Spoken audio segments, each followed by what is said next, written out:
할렐루야, 좋은 아침입니다. 오늘 본문 말씀은 느부갓네살 왕을 통해 역사하신 하나님께서 신앙하는 우리들에게 무엇을 요구하시는가, 하나님의 요청하시는 신앙인의 자세에 관한 말씀입니다. 다니엘은 느부갓네살 왕의 꿈을 해석합니다. 그 누구에게도 말하지 않았던 그 단 한마디의 단초도 주지 않았던 느부갓네살. 그런데 오늘 다니엘은 자신이 꾸었던 꿈에 대해서 너무나도 생생하게 설명하고 있습니다. 마치 CCTV에 녹화되었던 그날의 일이 하나의 오차 없이 설명되고 있다라는 사실, 얼마나 놀라운 일입니까? 어떻게 저렇게 생생할 수 있지? 세밀한 디테일까지 다니엘은 조목조목 모든 꿈의 내용들을 설명하면서 그 의미까지도 왕에게 전달하고 있습니다. 그 이유는 바로 하나님께서 지금 다니엘에게 그 순간 함께 하시고 알려주시고 있기 때문이죠. 하나님의 입장에서는 하나님께서 그 느부갓네살에게 주신 꿈이니까 당연히 그 뜻을 알 수밖에 없었고, 그것을 다니엘에게 전달했을 때 다니엘도 그것을 알려주는 것이 당연한 일입니다. 하지만 느부갓네살 입장에서는 놀랄 수밖에 없는 일이죠. 이렇게 우리의 입장에서는 너무나도 놀라운 기적과 같은 일들이 하나님의 입장에서는 그저 평범한 일이 될 수가 있습니다. 지극히 자연스러운 일이 될 수가 있죠. 그래서 하나님의 영역에 있는 사람들, 하나님의 일들을 감당하는 사람들은 세상 사람들이 보고 놀랄 만한 일들도 평범하게 기도하면서 그 일들을 감당해내는 것을 우리는 볼 수가 있습니다. 이 사건을 통해서 느부갓네살은 하나님을 칭송합니다. 그리고는 그는 있을 수 없는 일을 하게 되죠. 그것이 바로 46절의 말씀입니다. 느부갓네살 왕이 엎드려서 다니엘에게 절하고, 당시 최고의 권력자, 절대적인 제국의 군주였던 느부갓네살, 문헌에 따르면 아버지와 형제들까지도 범접할 수 없었던 궁극의 자존심의 아이콘이라고 불리웠던 그 느부갓네살, 누구에게도 자신의 의견을 굽히지 않았고 왕도 어찌할 바를 모르는 주변의 수많은 왕들도 그에게 정말 그 자존심만큼은 건드리지 말아야 한다라는 사실을 알고 있었던 그 놀라운 느부갓네살이 왕도 아닌 한낱 신하인 다니엘에게 절을 합니다. 왕이 절을 한다. 이것은 동서고금을 막론하고 엄청난 사건입니다. 왕은 그 누구에게도 절을 하지 않습니다. 왕이 절을 한다라고 하는 것은 그 왕이 가지고 있는 자신의 왕권을 포기하고 그 절을 받는 대상에게 자신의 자리를 내어주는 것과 같은 의미이기 때문이죠. 1636년 인조 14년 병자호란 때 45일 동안 남한산성에 들어가 항전을 벌이던 인조는 결국 상복을 입고 치욕스러운 절을 청나라 태종에게 합니다. 삼배구 고두레, 왕이 자신의 모든 것을 다 내려놓고 완전히 항복한다는 의미로 절을 합니다. 이 모습을 보면서 그 자리에서 자결한 신하들과 백성들이 있었던 것이라고 기록될 만큼 지금 왕이 절하는 행위는 얼마나 큰 의미를 갖는지 명백하게 역사들은 보여주고 있습니다. 지금 그 일을 느부갓네살 왕이 하고 있는 것이죠. 그것도 왕에게 하는 것이 아니라 한낱 신하인 것처럼 보이는 다니엘에게 말입니다. 하나님께서는 이것을 통해서 우리에게 보여주시는 하나님이 원하시는 모습이 있습니다. 그것은 바로 우리가 하나님을 인정하는 것, 그것을 하나님께서는 원하고 계시는 것이죠. 그 아무리 당대의 최고의 권력을 누렸다고 하는 느부갓네살이라 할지라도 그는 하나님의 능력을 보았을 때 하나님의 사람 앞에서도 엎드려 자신을 낮춥니다. 사실 다니엘이 전한 꿈의 내용과 해석은 그에게 결코 좋은 소식은 아닙니다. 비록 그가 지금 전성기를 누리고 있지만 후대에는 그렇게 되지 않을 것이다. 결국 당신이 지금 다스리고 있는 제국은 망하게 될 것이고 오히려 그보다 못한 나라들에게 정복당하게 될 것이다 라는 내용들입니다. 어쩌면 불같이 화를 낼 수 있는 내용들. 하지만 느부갓네살에게는 더 이상 그 내용이 중요하지 않습니다. 어떻게 내가 이런 일들을 경험할 수 있는 것인가? 계획하시고 시작하시고 역사하시는 이 모든 과정의 주인 되시는 하나님을 경험한 느부갓네살은 하나님을 인정할 수밖에 없었던 것이죠. 이것이 바로 하나님께서 오늘 우리에게 원하시는 신앙자들의 모습입니다. 그렇게 하나님을 인정한 느부갓네살을 통해서 하나님께서는 우리에게 말씀하시고 있다라는 사실, 하나님을 인정하는 것, 그것을 하나님께서는 원하십니다. 그리고 그 다음으로 원하시는 것이 있는데 그것은 바로 전적으로 하나님을 신뢰하는 것입니다. 하나님께서 원하시는 것, 그냥 신뢰하는 것 아닙니다. 전적으로 하나님을 신뢰하는 것입니다. 그것이 바로 오늘 말씀 48절과 49절에 나타난 말씀입니다.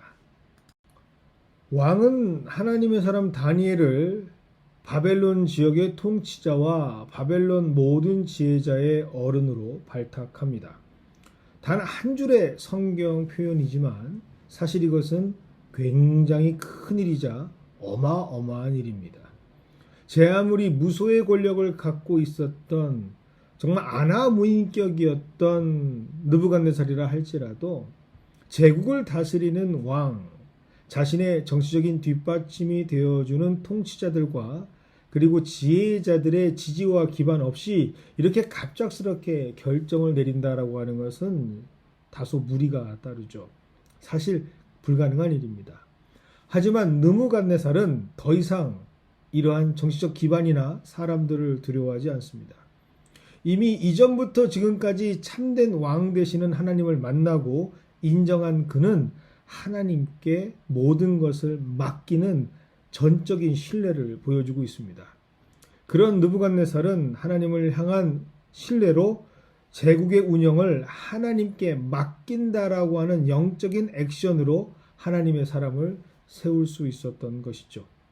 이것이 바로 하나님께서 오늘 우리에게 원하시는 신앙인들에게 바라시는 모습입니다.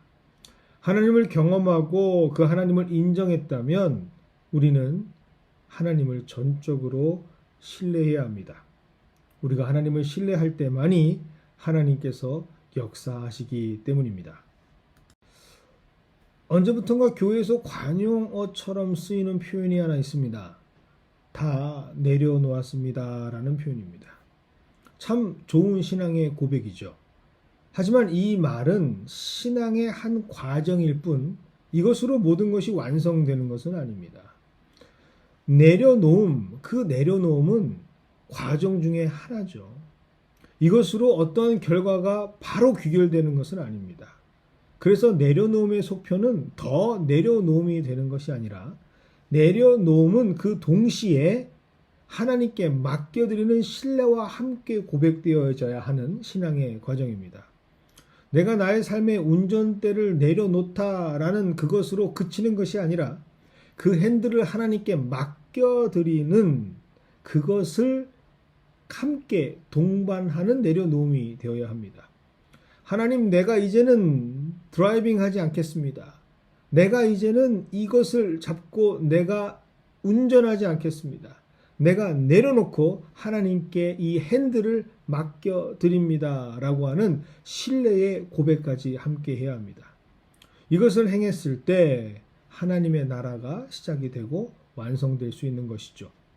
오늘 우리에게 맡겨진 삶 속에서 이렇게 하나님을 인정하고 그리고 하나님을 신뢰하는 우리 모두가 되기를 원합니다. 그 하나님 앞에서 나의 주권을 드렸다면 하나님을 신뢰하는 고백으로 우리의 삶을 맡겨드릴 수 있는 그것을 하나님께서는 오늘 느부갓네살을 통해서 우리에게 말씀하시고 있기 때문이죠. 이렇게 느부갓네살처럼 우리의 삶을 하나님께 맡겨드릴 때, 전적으로 인정하고 신뢰할 때 우리의 인생은 하나님께서 통치하시는 하나님의 나라가 될 줄 믿습니다. 오늘은 함께 두 가지 기도 제목을 가지고 기도했으면 좋겠습니다. 말씀으로 세워진 이 미국, 우리가 살고 있는 이 조국, 이 미국 땅이 다시 복음의 나라가 될 수 있도록 함께 기도하기를 원합니다. 그리고 동방의 예루살렘으로 불리웠던 대한민국이 하나님의 복음으로 회복될 수 있는 나라가 되기를 원한다라고 하는 기도 제목으로 함께 기도하겠습니다.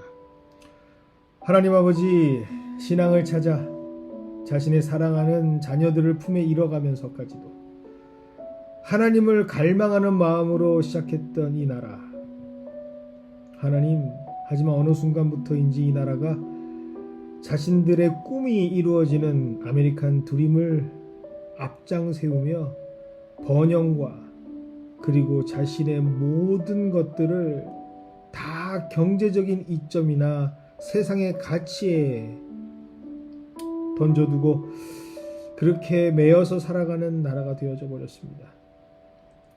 하나님의 성경책에 손을 얹고 나라의 지도자를 뽑는 이 나라가 하나님의 말씀이 아닌 여론과 많은 사람들의 생각으로, 그리고 거기에 결탁되어져 있는 여러 가지 과정과 이권들로 점점 얼룩져 가는 것을 바라보면서 너무나도 가슴 아픈 기도를 함께 드립니다.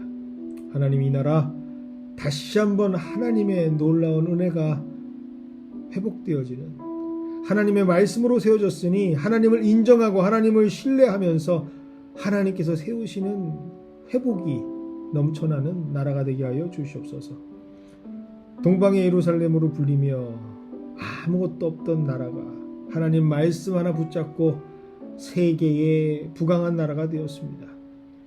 정말 여러 가지 어려움 가운데에서도 하나님께서 붙드셔서 그 땅에 하나님의 눈물을 심으시고 하나님의 놀라우신 역사를 허락하셔서 이 나라가 이렇게 성장했건만 점점 그 빛과 소금을 잃어버리는 일들이 너무나도 많아지는 교회가 바로 한국교회가 되어져 버렸습니다. 하나님께서 이끄시는 그 과정 가운데에 너무나도 많은 양적인 발전과 번영은 있지만 정말 하나님께서 찾으시는 한 영혼, 하나님께서 찾으시는 한 교회가 한국교회인가 라고 물었을 땐 우리가 그렇습니다라고 답하지 못하는 상황이 바로 우리가 처해져 있는 현실입니다. 하나님, 그 땅 하나님께서 붙드시고 하나님께서 세우시고 하나님께서 회복시키시는 땅이 될 수 있도록 하나님을 인정하고 전적으로 하나님께 맡겨드리며 그 맡겨드림의 사건을 통하여 하나님께서 세우시고 하나님의 나라로 확장시켜 나가시는 하나님의 주권이 회복되어지는 나라가 될 수 있도록 하나님 인도하여 주시옵소서. 우리의 기도를 분명히 그리고 반드시 응답하실 줄 믿사오며 예수님의 이름으로 기도드리옵나이다. 아멘. 감사합니다.